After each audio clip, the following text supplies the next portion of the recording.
Son muy amables, muchísimas gracias.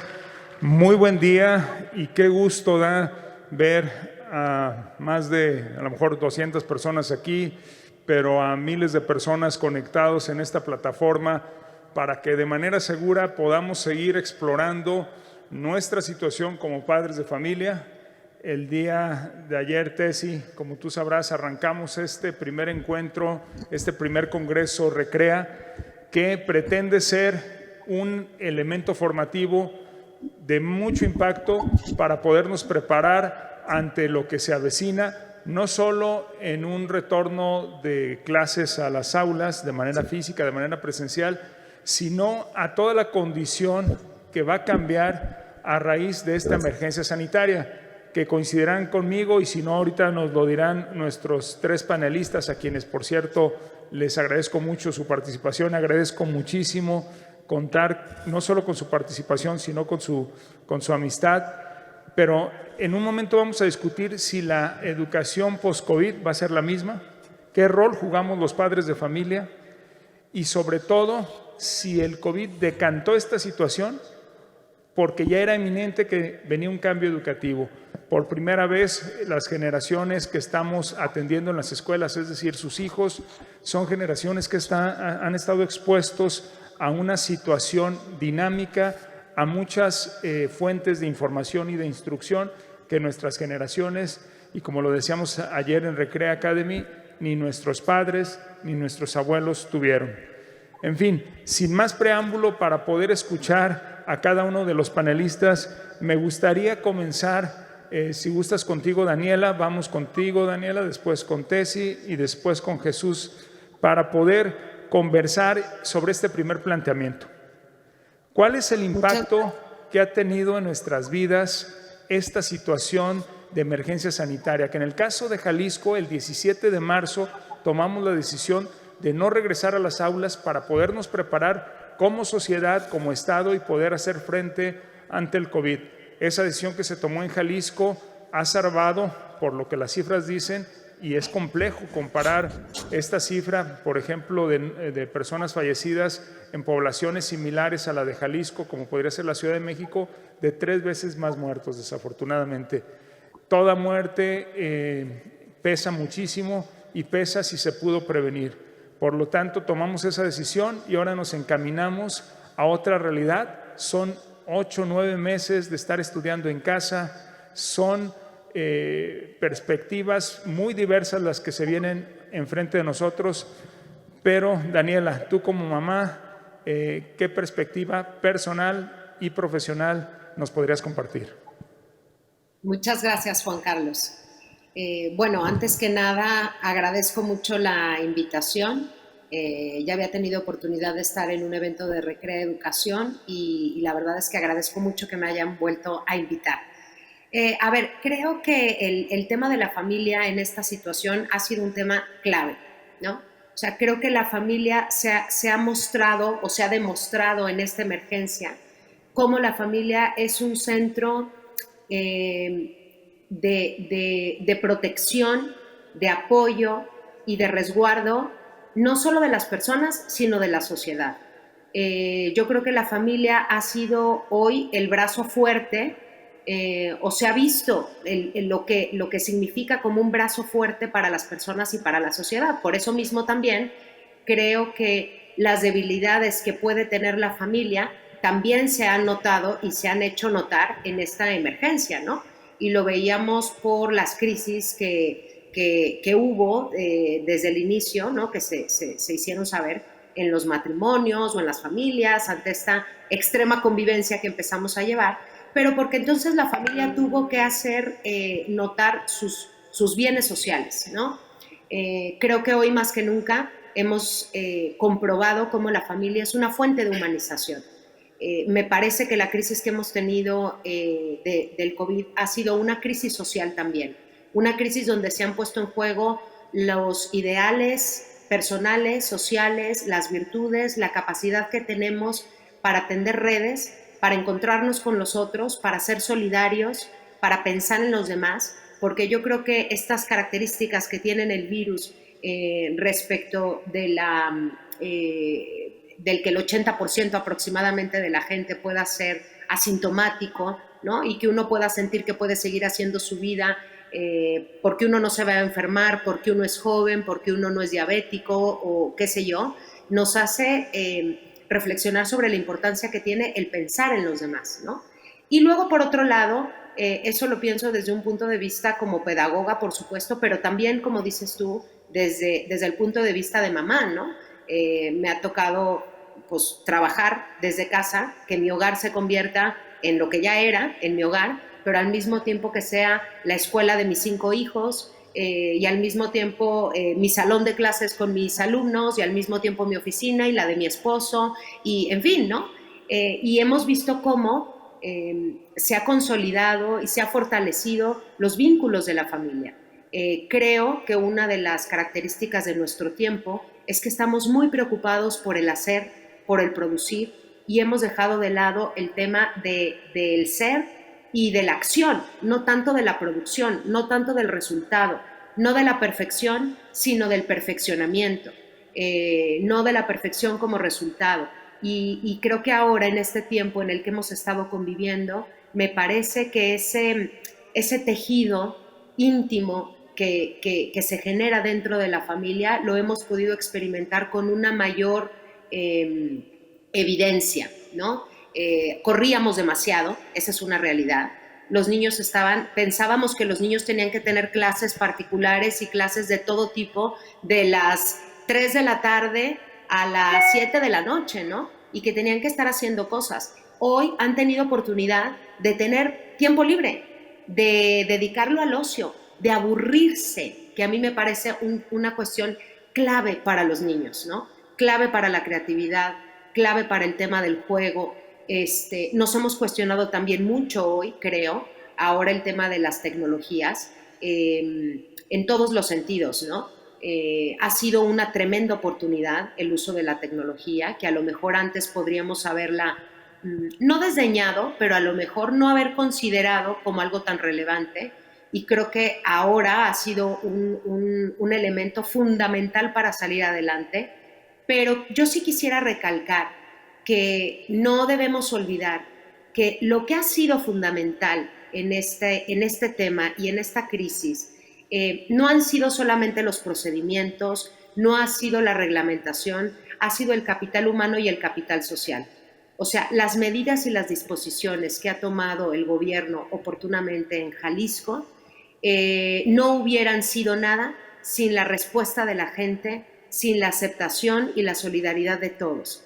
El hecho de que los alumnos hoy puedan seguir estudiando y sigan teniendo clases no es porque tengan internet, no es porque han llegado las computadoras a sus casas, es porque los profesores han asumido este enorme reto y lo han enfrentado con los medios que tenían, los que han podido ir incorporando, y lo mismo en el caso de los papás, ¿no? O sea, las empresas también han sido solidarias para entender que los padres de familia tienen que atender a sus hijos también, y han sido solidarios con las disposiciones que han ofrecido a los empleados para poder atender estos dos ámbitos, y nos hemos dado cuenta cómo la familia es un bien social que tenemos que capitalizar, que tenemos que ayudarle a que sea lo que está llamado a ser, porque eso va a ser en el beneficio de cada una de las personas, de la realización de los proyectos de vida de cada persona, pero además también de la generación de un capital social mucho más sólido y más robustecido.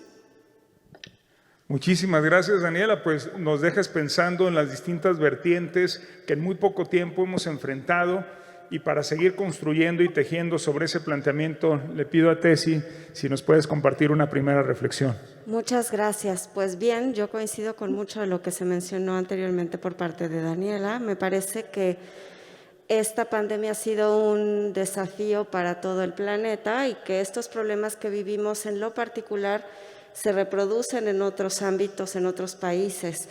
Me llama la atención mucho cómo hacia el interior de los hogares las dinámicas familiares cambiaron muchísimo, ¿no? Primero, en este abrupto momento de decir los niños no regresan a clases en el mes de marzo, muchas mamás y muchos papás también entraron un poco en pánico y decían, ¿y ahora cómo le vamos a hacer? Yo no soy maestro, yo no sé bueno, había padres y madres de familia que no conocían bien a sus hijos, que no conocían tanto los potenciales como las carencias que a nivel educativo estaban presentando en las aulas. Hasta ese momento que nos enfrentamos a la realidad de conocer, pues desde las metodologías implementadas por el plantel educativo en el que estaban los niños, hasta las limitaciones técnicas, que esto también es algo que tenemos que abordar, aunque muchos de nosotros tengamos el privilegio de contar con una computadora en casa, con internet. Hubo familias que este desafío aún no se resuelve, que están incomunicados, que los maestros hacen todos los esfuerzos para llevar el material para que los niños puedan trabajar.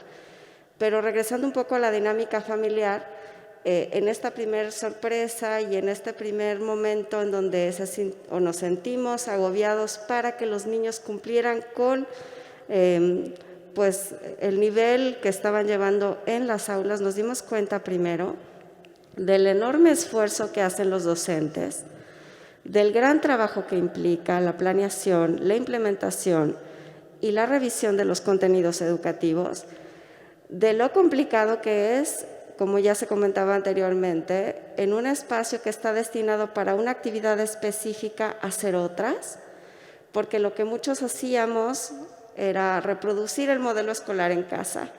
Entonces era imposible, porque el niño tenía que ir al baño 200 veces en una hora, o les daban hambre a cada momento, o se peleaban con el hermano, pasaba el perro y se distraían. O sea, era un espacio de aprendizaje sumamente complejo. Y muchas madres de familia, primordialmente porque eran las que se quedaron en casa para o trabajar desde allí o tratar de implementar la didáctica de los niños y las niñas, decían: yo no sirvo para esto. Y entonces hubo una gran tensión hacia el interior del seno familiar, donde había gritos y castigos, y es que tú no te esfuerzas, y eran las 8 de la noche y no habían acabado las actividades.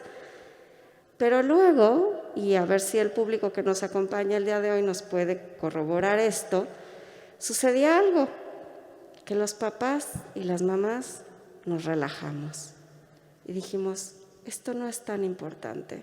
Es decir, los niños tienen que aprender, pero no así, no con unos padres de familia tan estresados, tan preocupados, tan saturados, que muchos de ellos, porque yo no lo hice, secretario de Educación, les hacían los trabajos a los niños por cumplir.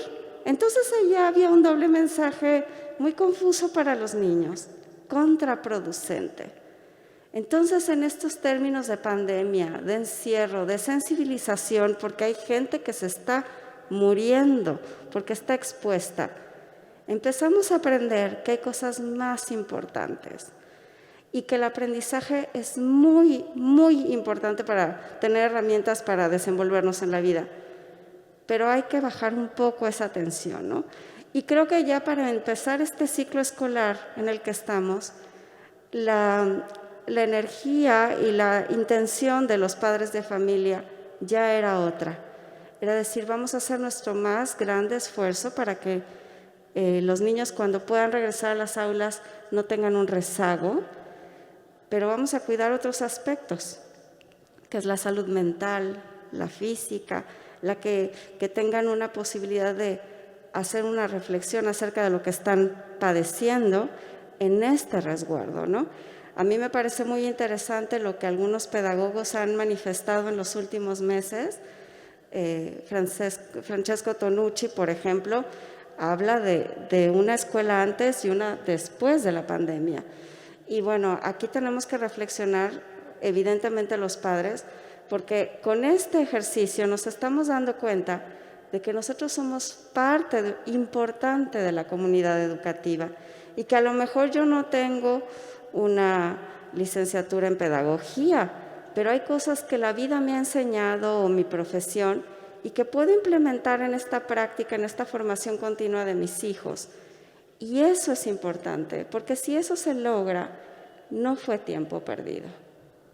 Sin duda, Tessy, estoy seguro que vamos a poder capitalizar como en ninguna época, porque todos lo estamos haciendo de manera simultánea. Es decir, estas reflexiones que ha provocado la emergencia sanitaria no solo se suscitan en Jalisco, se suscitan en cada hogar del mundo. Por lo tanto, Jesús, va a ser muy interesante escuchar tu opinión. Le decía a Tessy ahorita en el camerino que más o menos hace 15 años tuve la fortuna o el acierto de invitarte a una conferencia en la institución educativa donde yo trabajaba y reflexionaba sobre lo que es incidir esta corresponsabilidad que tenemos como papá, como mamá, como matrimonio ante la formación de nuestros hijos. ¿Qué nos dices ahora que estamos en esta emergencia sanitaria? Antes que nada, muchas gracias por la invitación y es un honor estar en este gran evento y gracias por realmente estar preocupados por esta nueva normalidad, entre comillas, que estamos viviendo en este proceso de lo que es escuela en casa. Quiero empezar con una pequeña anécdota, para poder empezar a cerrar y sobre todo enfatizar un punto importante de la educación. Hay un maestro americano que hace unos años, después de las vacaciones de verano, llega el primer día a clases a la universidad y le dice a sus alumnos: muchachos, este verano pasado he enseñado a hablar a mi perro. Mi perro aquí está afuera, si ustedes desean, les hago una demostración. Y claro, los alumnos, sí, que pase, imagínense un perro que habla. El maestro hace pasar a su perro, el perro se postra enfrente del grupo, enfrente del salón, pasan 5 minutos, el perro no habla, pasa 10 minutos, el perro no dice nada, y a los 15 minutos un alumno levanta la mano y le dice: oiga maestro, su perro no habla. Y el maestro le dice: efectivamente, yo les dije que enseñé a hablar a mi perro, no que mi perro hubiera aprendido. Son dos elementos importantes de este proceso de lo que es la educación: el enseñar y el aprender. El maestro, una de sus funciones más importantes es, precisamente el objetivo es el poder, a través de la didáctica, a través de actividades, el poder que el alumno aprenda. Pero el agente más importante, ¿sí?, el centro, es el mismo alumno. El alumno es el que va a decidir y va a poner, ahora sí, todas las herramientas, la motivación para este proceso de aprendizaje. Siempre el padre de familia ha intervenido en este proceso, esta dualidad entre escuela, maestros y alumnos. Pero ahora, ante esta nueva normalidad, el padre y la madre también entra en una nueva dimensión en este proceso de aprendizaje. Quiero hablar de 2 puntos importantes en esta nueva situación que estamos viviendo. Un elemento importante para poder entender esta nueva educación es que el muchacho está viviendo un aislamiento social. Y además, estábamos teniendo la nueva modalidad de escuela en casa. Estos 2 factores están impactando tremendamente en este nuevo dinamismo. ¿Por qué el aislamiento social? El doctor Palincas, antropólogo de la Universidad del Sur de California, tiene un término que me llama la atención, le llama locura polar. Y esa locura polar surge de estudios que han hecho a través de muchos años de expediciones, Polo Norte, Polo Sur, Ártico. Va un grupo de exploradores, 10, 15, 20 exploradores, a estos lugares inhóspitos y pasan no semanas, sino meses totalmente aislados de todo el mundo. Y él comenta, partiendo de estos estudios que él ha encontrado, que el 60% de estas personas que se aíslan por meses, el 60% presenta problemas de depresión, problemas de sueño. Hoy empezamos a observar en nuestros muchachos problemas de insomnio. Hoy los chicos tienen serios problemas de déficit de sueño, que los papás tenemos que regular, ayudar, porque eso impacta tremendamente al proceso de aprendizaje. Empieza a haber problemas de irritación, de impulsividad, de reacciones muchas veces agresivas. Empieza a disminuir en ellos la memoria, la atención, se enfatiza y sobre todo se acentúa más el agotamiento, el cansancio. Entonces empieza a hablar de una gran cantidad de síntomas que precisamente provoca este aislamiento. Nosotros no podemos hablar de escuela en casa, sino también trabajar, como ya lo comentaron ahorita las 2 panelistas anteriores, el aspecto también emocional. No podemos decir que realmente solamente el niño tiene que aprender, sino también tiene que haber un ambiente emocional que ayude a estos muchachos a que este aislamiento social, este aislamiento físico que estamos viviendo no impacte en forma negativa el proceso de aprendizaje. Hay otro caso muy interesante, el del cosmonauta ruso Lebedev, que a principios de los 80s estuvo en órbita terrestre por un poco más de 7 meses con otros compañeros. Y al regresar, después de 7 meses, a la Tierra, le preguntan a este cosmonauta ruso cómo les fue. Y lo que dijo él, el 30% del tiempo que estuvimos en el espacio, estuvimos discutiendo, peleando, fricciones con los demás compañeros cosmonautas rusos. Este aislamiento sí empieza a tener un impacto muy fuerte en este proceso de familia. Y aún más, y esto está acentuando el doctor Emanuel Sarmiento, director del Hospital Psiquiátrico Infantil de la Ciudad de México, enfatiza mucho de cómo ha incrementado el estrés en la casa a través de esta pandemia. Ha incrementado el consumo de adicciones de muchachos adolescentes, lo que es la marihuana, lo que es la cocaína, lo que es el alcohol, ¿sí? En estos elementos, sobre todo en estos últimos meses que estamos viviendo. Y este estrés se acentúa mucho en los padres de familia, ¿sí? Y no porque el padre de familia esté dando las clases, pero porque hoy el padre de familia está teniendo una mayor responsabilidad, un mayor compromiso de supervisar, de asesorar, de orientar a estos muchachos. Y eso se acumula, como lo comentaban ahorita las panelistas, más estrés y más presión a estos padres de familia. Entonces, este ambiente, este aislamiento social y pandemia, de una u otra forma sí está impactando el proceso educativo. Y tenemos nosotros ahora, como padres de familia, ¿cuál va a ser nuestro rol ante este aspecto? Y tenemos nosotros, como padres, la responsabilidad de, en primer lugar, crear ambientes saludables para el aprendizaje y saludables emocionalmente. Y uno de los factores importantes, lo comenté hace un momento, es el aspecto del sueño. Los muchachos tienen que dormir.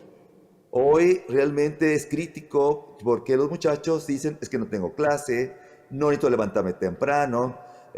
Además, antes lo que pasaba quizá minutos o horas en el traslado desde la casa a la escuela, ahora estoy en la casa, entonces ¿por qué me levanto temprano? Entonces hoy estamos viendo un fenómeno muy interesante en donde los chicos se levantan 10 minutos antes de clase, por ejemplo, y el muchacho se duerme no a las 9 o 10 de la noche, sino empieza a dormirse a las 12, 1 o 2, 3 de la mañana. Y eso empieza a impactar totalmente este proceso de aprendizaje. Entonces los padres de familia, esto es muy importante, no son maestros, papás. Por favor, entiendan eso. El padre de familia no es maestro.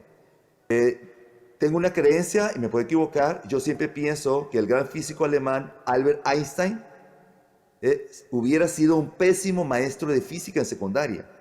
No por saber mucho física, Albert Einstein hubiera sido un gran maestro de física. Los padres de familia, nuestro rol es ser padres, no ser maestros. Y nuestro rol es facilitar, crear ambientes de aprendizaje en el hogar.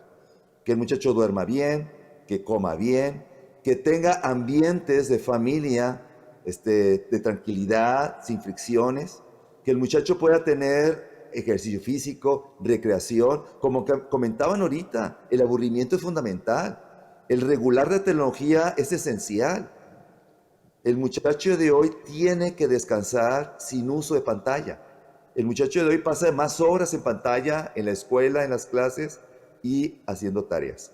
Entonces, y si además de eso le agregamos que el muchacho descansa en videojuegos, descansa en redes sociales, en series de televisión y viendo pantallas, pues se acentúa más este agotamiento y cansancio cognitivo y emocional a través de esta tecnología. Entonces, los papás tenemos una gran labor que tenemos que estar haciendo hoy, precisamente en este proceso, y sobre todo, ya para terminar mi participación, el muchacho, el niño es el que tiene el proceso de aprendizaje. Eso es algo bien importante. Lo comentaban ahorita perfectamente. La maestra preescolar en la clase le dice a los niños, por favor tomen la crayola azul. Y el papá, la mamá que está al lado del niño, agarra la caja de las crayolas y le da al niño la crayola azul. No. O sea, el niño necesita él tomar la crayola azul de la caja. Si agarro la verde, la maestra, hijito, fíjate bien, ¿qué crayolas te estoy pidiendo? Este es el azul, tomaste la verde, búscala tú en tu caja. Este proceso de aprendizaje lo tiene que ser el niño, no los papás. Y hoy, como comentaban ahorita, muchos de los papás están interviniendo en este proceso de aprendizaje de los muchachos y lo entiendo perfectamente. Es mucho más difícil aprender a través de una pantalla que a nivel presencial, mucho más difícil. Pero no por ello el padre, la madre, el abuelo, la abuela, porque ahora los abuelos también están interviniendo, son los que van a hacer este proceso de aprendizaje. Gracias. Gracias a ti, Jesús, y a cada uno de los tres panelistas por este primera reflexión. Saltaríamos a 2 bloques, es lo que nos va a dar el tiempo. Les pido, como lo han hecho ahorita, ser muy concretos para poder terminar a tiempo. Estamos a la mitad del panel y voy a hacer en bloque las siguientes preguntas. La primera idea que me gustaría, si están a bien tratar, es ahora, en esta transición, porque es evidente que tenemos que regresar a las escuelas, estamos preparándonos, por lo menos en Jalisco, para ello, cuando la situación de salud lo permita, efectivamente. Y lo vamos a hacer con libertad para los padres de familia, si deciden, como lo tenemos planeado, el 25 de enero, arrancar actividades presenciales en las escuelas, que un papá se pueda reservar esa decisión y poder mantener a sus hijos en casa. Pero de lo que hemos escuchado, queda evidente que la corresponsabilidad es de todos. Se ha explicado claramente quién tiende a tener el expertise educativo, quién estudió una licenciatura, un posgrado para tratar de mejorar procesos de enseñanza-aprendizaje, de aprendizaje en concreto, como lo decía el doctor Amaya, y ahora tenemos que ir pasando a nuestra responsabilidad de fomentar la situación en nuestros hijos para que puedan recibir la mejor instrucción posible. Está claro y es una de las conclusiones que se bosquejan en este Congreso. La educación, los primeros educadores somos los padres de familia, y hoy nos hemos dado cuenta que esa acción subsidiaria de la institución educativa es muy relevante. Yo les preguntaría, ¿cómo podemos ir transitando a esta corresponsabilidad pospandemia? ¿Qué hemos aprendido? ¿Qué nuevas oportunidades tenemos ahora que regresemos a las aulas con nuestros hijos, con nuestra relación? Y la siguiente pregunta, nosotros en Jalisco, y no puedo dejar pasar esta oportunidad de tener a 3 expertos, estamos preparando todo un repositorio permanente, no solo por la pandemia. Queremos que esto siga, que Recrea Familia trascienda administraciones, y queremos tener el mejor sistema formativo de padres de familia. En este primer saque de la pandemia es a través de contenidos en línea que se han tenido la oportunidad de ver. Allá hay 20 talleres, 5 cursos, y cada mes se van agregando nuevos esquemas. ¿Qué temas nos sugieren que debemos de tratar en nuestra plataforma, después en nuestra red de aprendizaje que estamos generando a través de identificar padres multiplicadores de contenido que provoquen situaciones de aprendizaje? Entonces, ¿qué sigue en el compromiso, en la corresponsabilidad post-COVID? ¿Y qué temas nos sugieren? Daniela, si gustas, vamos en el mismo orden que comenzamos. Muy bien, muchas gracias, Juan Carlos. A ver, yo creo que en este tema de la corresponsabilidad y de esta relación que existe entre la escuela y la familia, yo creo que tenemos que continuar, yo creo que eso no ha cambiado en el sentido profundo, ¿no? Yo creo que más bien ahora se ha hecho más evidente todavía.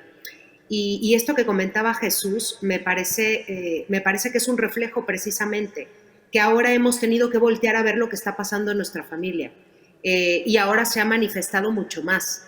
La convivencia, la confianza, las relaciones, el clima que solemos tener dentro de la familia, el trato que nos damos, ahora realmente se ha hecho exponencial, ¿no? Entonces se ha notado esos bienes o esos males relacionales que tenemos dentro de la familia. Creo que hay algo que no ha cambiado y que no va a cambiar, que es la misión de la escuela y la misión de la familia.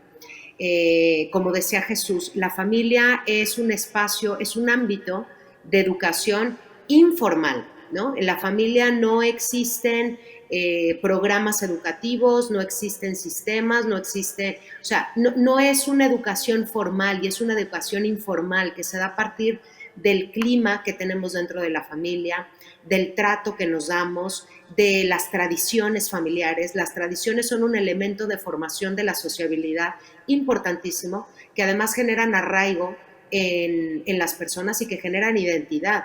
Hoy hemos visto, pues, qué tradiciones teníamos en nuestra familia. A lo mejor es que no teníamos ninguna. No hay algo que genere arraigo y es algo sobre lo que tenemos que reflexionar. ¿Qué hábitos tenemos dentro de la familia? Ahora nos hemos tenido que poner a jugar con nuestros hijos, algo que a lo mejor antes no hacíamos, pero los hijos también han entendido un poco más de lo que hacen los padres de familia en sus trabajos. y han entendido también un poco más el papel que tienen, ¿no? Entonces, yo creo que en ese sentido la familia tiene que ahora con mucho mayor énfasis reconocer nuevamente que su objetivo son los hijos, ¿no? No nosotros papás, que es un poco lo que veíamos reflejado en lo que mencionaba Tessy, ¿no? En los chats. Las mamás subiendo las grandes tareas de sus hijos como diciendo, miren yo qué buena soy, ¿eh? Me puse a hacer esta tremenda manualidad. Hoy a estas alturas ya nadie sube esas fotos a ninguna red social, ¿no? Ya todo el mundo está hasta acá. Entonces, pero sí se ha puesto en jaque el hecho de decir, a ver, ¿qué tanto tiempo paso con mis hijos? ¿Qué otros mecanismos de diversión tengo con ellos? ¿Qué formas les enseño creativas para divertirse y para jugar? Ahora tengo que estarles exigiendo que apaguen la televisión, que dejen de ver series, que se pongan a leer un libro o les tengo que enseñar cómo jugar. Entonces, ahí está el gran reto que tenemos ahora las familias, ¿no? Tenemos que exigirnos mucho más como papás y tenemos que trabajar, creo yo, más enfáticamente una serie de virtudes que habíamos dado por hecho o que a lo mejor habíamos pensado que los formaba la escuela, pero que nos tocan a nosotros los papás. Y que si queremos que la escuela haga lo que le corresponde hacer con éxito y con buenos resultados, nosotros en la familia tenemos que hacer lo que nos toca. Y me parece que gran parte de ello es el tema de la formación en las virtudes. Hoy más que nunca hemos visto que los jóvenes, los adolescentes y los niños necesitan una formación en el tema de la autorregulación y el autodominio. O sea, es un verdadero problema hoy que los chavos están frente a la pantalla y uno no puede estar ahí sentada al lado de ellos viendo qué páginas abren y constantemente abren YouTube, ¿no? Y entonces el profe está dando su clase y ellos ya durante 15 minutos ya se pusieron a ver otra cosa. Pero esa es una exigencia ahora que tenemos mucho mayor de formar la autorregulación de los chavos. Y tenemos que dar un giro en ese sentido. Tenemos que ayudar a los jóvenes y a los niños desde las pequeñas edades a que vayan desarrollando la autorreflexión. Ya no es suficiente el tema de premios y castigos para formar, ¿no? Entonces, los padres de familia creo que tenemos que aprender a priorizar. Hay aprendizajes que los hijos han desarrollado dentro de la familia que me parece que habíamos dado por hecho, como aprender a participar en las labores del hogar, pensar en los otros. O sea, mis hijos, y lo cuento con toda franqueza y confianza, pues han aprendido a lavar baños, aprendieron a que todos tienen que lavar su plato, a que entre todos nos tenemos que ayudar, que el hogar y la casa es de todos y todos las hacemos, ¿no? Y con nuestro trato lo hacemos. Yo tengo una niña, una bebé, la quinta, que antier cumplió el primer año, ¿no? Se ha pasado su primer año encerrada prácticamente y yo también con ella. Y ha sido muy, muy gratificante ver cómo todos sus hermanos están al pendiente de ella, entre todos nos hemos ayudado, y hemos tenido que hacerlo de una manera consciente, ¿no? No podemos pensar que la educación es algo que sucede. O sea, hoy nos hemos dado cuenta que es algo intencional. Y los papás tenemos que tener claro qué queremos formar en nuestros hijos y hacia dónde queremos dirigir el proyecto educativo de nuestra familia, alineado con el de la escuela, para verdaderamente apoyar a la escuela en lo que tiene que ser. Como decía Jesús, no es que yo tenga que convertirme ahora en maestra, si es que no lo soy, ¿no? Y si es que tampoco tengo el tiempo para ello, pero sí tengo que proveer de esas bases. Y creo que las rutinas, los buenos hábitos dentro de la familia, la búsqueda de un ocio sano, de unas tradiciones que ayuden a generar arraigo, que fortalezcan los vínculos y que generen virtudes en los niños y en los jóvenes, me parece que es un apoyo muy importante para la escuela, ¿no? Eso por el lado del vínculo de la familia con la escuela. Y Juan Carlos, perdóname, ¿cuál era la segunda parte de los temas que tú nos podrías sugerir sobre en qué nos tenemos que enfocar ahora que queremos hacer este gran repositorio formativo? Pues yo creo que el tema de la formación del carácter es clave, el enseñarnos a los papás a cómo desarrollar virtudes en los hijos, porque a veces hablamos mucho de valores y está bien, pero los valores es una apreciación, ¿no? Es una estimación que se hace sobre ciertos bienes y que en esa apreciación se convierten en valores. Pero los valores pueden quedarse en un plano solamente de la apreciación o pueden hacerse vida. Y para que se hagan vida, tienen que estar arraigados en hábitos que nos ayuden a ser mejores. y que en esa medida se conviertan en virtudes. Yo puedo dar una clase sobre la amistad y ser muy mala amiga. Puedo dar una clase sobre el orden y tener un desorden en mi casa, ¿no? Entonces, hasta que no lo hago vida, se convierte aquello en una virtud. Entonces, me parece que el tema de las virtudes, me parece que el tema de la disciplina, el trato con amor, las relaciones entre padres, porque hay que recordar que la relación entre padre y madre es muy importante para la formación de los hijos. El tema de la autoestima, el tema de los hábitos afectivos, de la inteligencia socioemocional, de no tenerle miedo a disciplinar a nuestros hijos, pero también reconocer que los niños necesitan amor y necesitan respeto, que también hay que tratarlos con respeto, no porque sean niños, no lo merecen, de los estilos parentales que podemos utilizar dentro de la educación familiar, de cómo cubrir estas necesidades de los hijos, cómo fomentar relaciones fraternas entre los hermanos. Yo la verdad es que sí, puedo decir que una cosa que le ha beneficiado mucho también a mis hijos hoy en esta pandemia es el hecho de que sean 5, ¿no?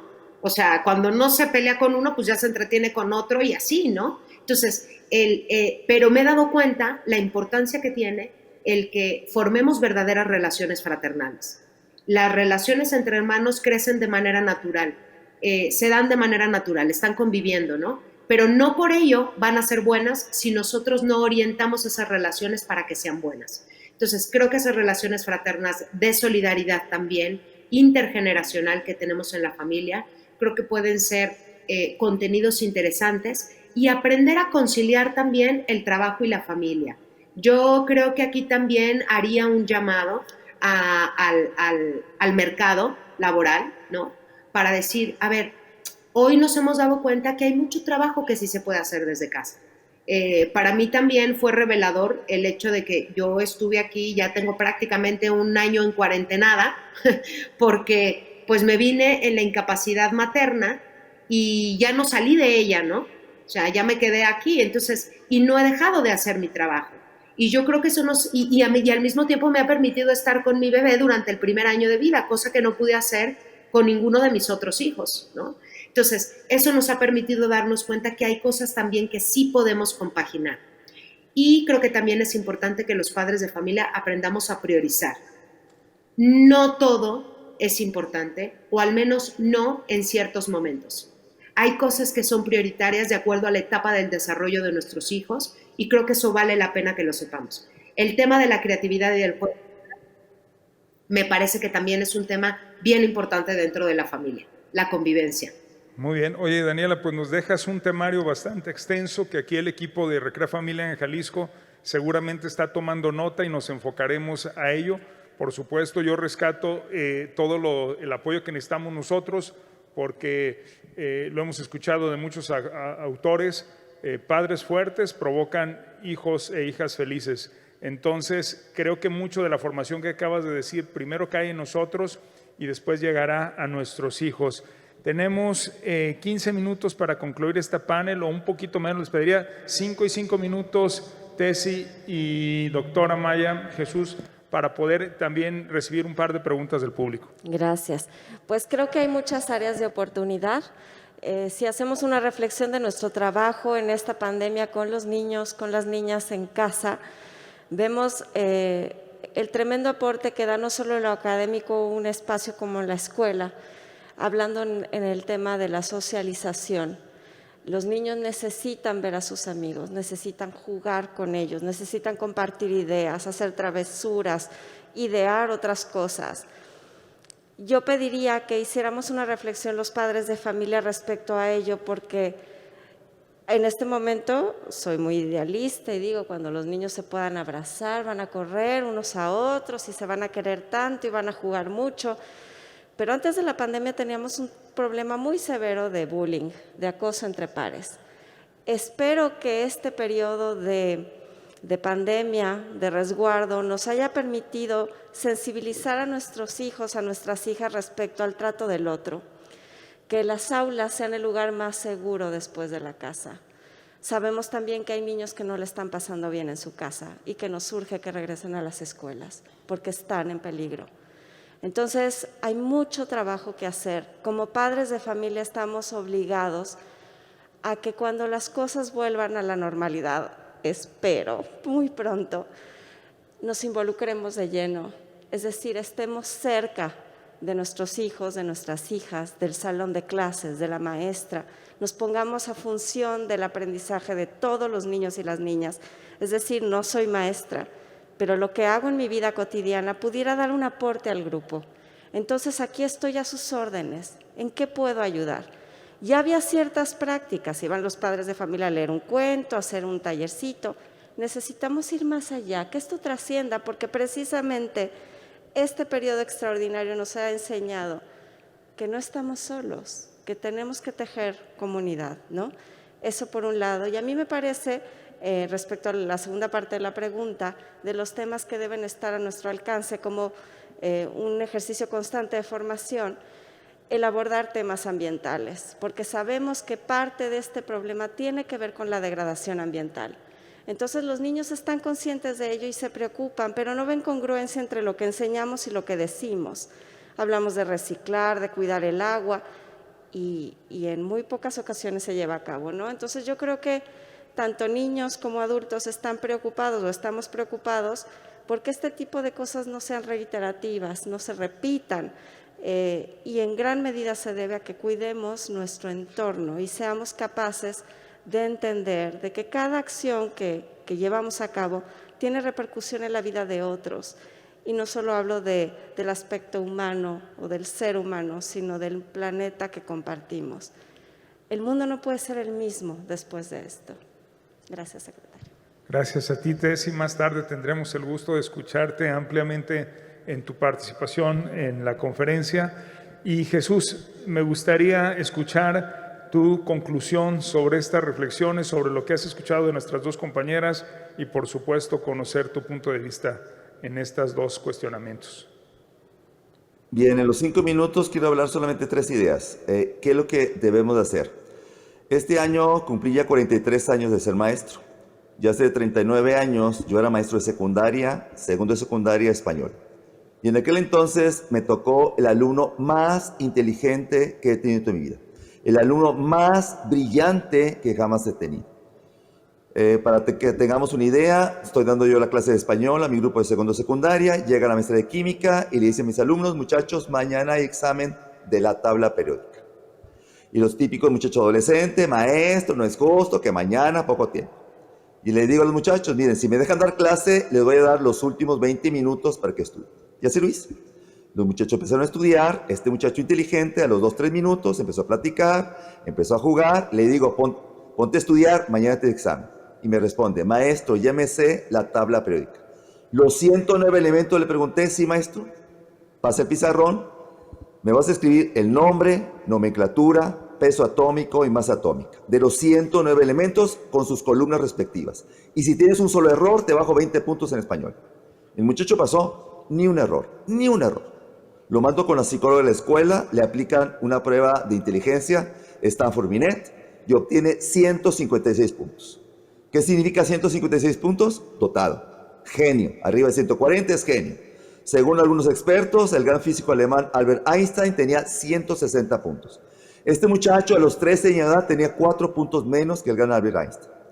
El problema es que se empezó a aburrir. Empezó a hacer actos delictivos en la secundaria. Hablo con él, hasta hizo una pandilla. Y le digo: te van a expulsar a la secundaria, pórtate bien. Y la respuesta del muchacho fue muy clara: maestro, la verdadera vida está en la calle. Aquí en la escuela nada me enseñan. Aún más, soy el más inteligente de todos mis compañeros y el más inteligente de todos los maestros. Y tiene razón, muchacho muy inteligente. Hoy, después de unos meses, el muchacho robó un examen, lo descubrimos y fue expulsado de la secundaria. Hoy este muchacho tiene 51 años y está en la cárcel por tráfico de drogas.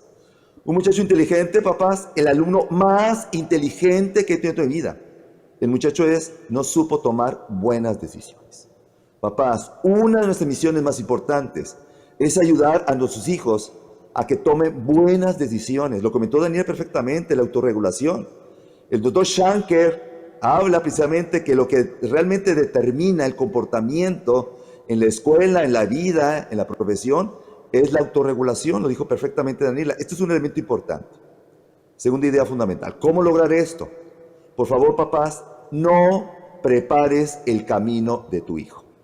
No prepares el camino de tu hijo. Prepara a tu hijo el camino. Hoy los papás están preocupados del camino. Es que hay una piedrita y a lo mejor se tropieza y mejor se la quito. Y hay un pocito y hay que tapar. No, papás. El muchacho tiene que aprender que al caminar, al tropezarse y caer, se levante, se sacude el polvo y siga caminando hacia su sueño, hacia su meta, papás.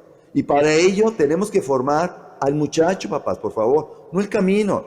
Yo los caminos, lo comentó usted perfectamente. Los papás tienen grupo de WhatsApp de tareas, les hacen las tareas a los muchachos, o sea, les solucionan todos los problemas a los niños. El niño tiene que aprender a vivir, a caer, y ese concepto hoy se le llama resiliencia. Papás, tenemos que hacer hijos resilientes. Y tercera idea, y termino. Hace unos años, dando una conferencia en Estados Unidos, se me acerca al final uno de los participantes y se presenta, dice: maestro, soy el secretario de Educación de Sudáfrica. Me interesó mucho su conferencia porque hablé de disciplina. Quiero que esta conferencia que dio usted aquí en Estados Unidos lo dé en Sudáfrica. Tenemos un problemón con maestros, padres de familia, alumnos. Quiero que nos ayude. Me invita al secretario de Educación de Sudáfrica y doy 5 conferencias, en 5 ciudades doy conferencias, talleres, ella. Y me invita a 3 safaris fotográficos. Y quiero comentar un safari que es importante: Kruger. Kruger es el parque nacional más grande de Sudáfrica y uno de los más grandes del mundo. En el año 2006 encontraron rinocerontes blancos muertos. Nadie se explicaba quién mataba a estos rinocerontes porque estaban en peligro de extinción. Estaban porque ya están extinguidos. Y empezaron a investigar quién mataba a estos rinocerontes. Encontraron que eran los elefantes. Los elefantes sin motivo mataban a los rinocerontes. Empezaron a investigar. ¿Por qué? Porque estos elefantes, papás, crecieron sin roles, sin modelos en autoridad. 20 años antes, en Kruger, había demasiados elefantes que estaban consumiendo toda la ecología. Para que tengamos una idea, por cada hectárea debe ser un solo elefante. Si hay más elefantes, consumen toda la ecología y todos los recursos naturales y mueren los animales. En aquel entonces había 2 elefantes por hectárea. La solución era sacarlos a otros parques. No más que el problema era que no había caminos suficientemente grandes para sacarlos. La solución, ¿cuál fue? Matarlos. Mataron a todos los elefantes adultos, papás, mamás, abuelos, tíos, hermanos mayores, pero dejaron vivos a los bebés, porque eran pequeños y eran fáciles de llevar en camionetas.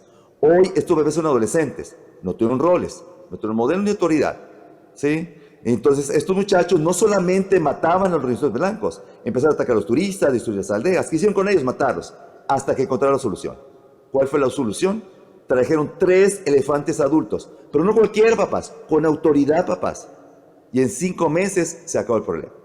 Nuestros hijos necesitan elefantes adultos, acompañando, dialogando, presentes, papás, corrigiendo con respeto a los muchachos. Tenemos que recuperar nuestra función y sobre todo nuestro rol de ser padres con autoridad positiva y con respeto. Gracias. Jesús, gracias a ti, gracias a cada uno de quienes nos acompañaron en este panel. Creo que has hecho una excelente síntesis de este segundo cuestionamiento que hacía sobre qué tenemos que trabajar en la Secretaría de Educación Jalisco para provocar que crezcamos en aspectos como la formación del carácter y la autoridad. Porque a final de cuentas, la autoridad somos nosotros como padres de familia. Qué triste es cuando un niño se queda sin uno de sus padres, el otro sale a subsidiar, sale a fortalecer. Cuando no están los 2 papás, se queda una abuela, un tío. Esa es la figura que termina forjando a ese niño, a esa niña, y la base de todo es la autoridad. Sí el cariño, sí ser proveedor, pero esa autoridad es un acto de cariño que a veces no es cómoda, que le sacamos la vuelta, porque es más cómodo, mejor nosotros recoger los juguetes que no recoge el niño. Es más cómodo ser tolerantes con esas 3-4 horas y ya no estamos siendo tolerantes, estamos siendo permisivos. Bueno, esta reflexión me parece que nos basta para poder hacer un impacto positivo. Créanme que vamos a trabajar en ese sentido. Lamentablemente hemos consumido el tiempo del panel, pero la verdad que sus 3 participaciones en cada momento fueron muy valiosas.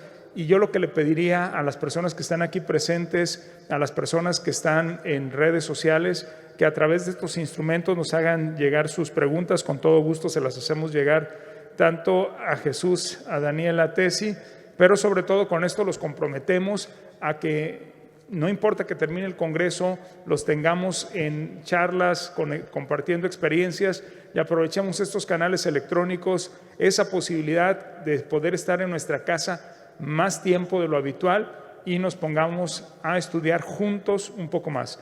Muchísimas gracias. Les pido un aplauso para los 3 panelistas, por favor. Gracias. Y por supuesto que también a ustedes por su interés. La verdad que nos vamos muy animados. Muchísimas gracias. Un abrazo a los 3, virtual en este momento.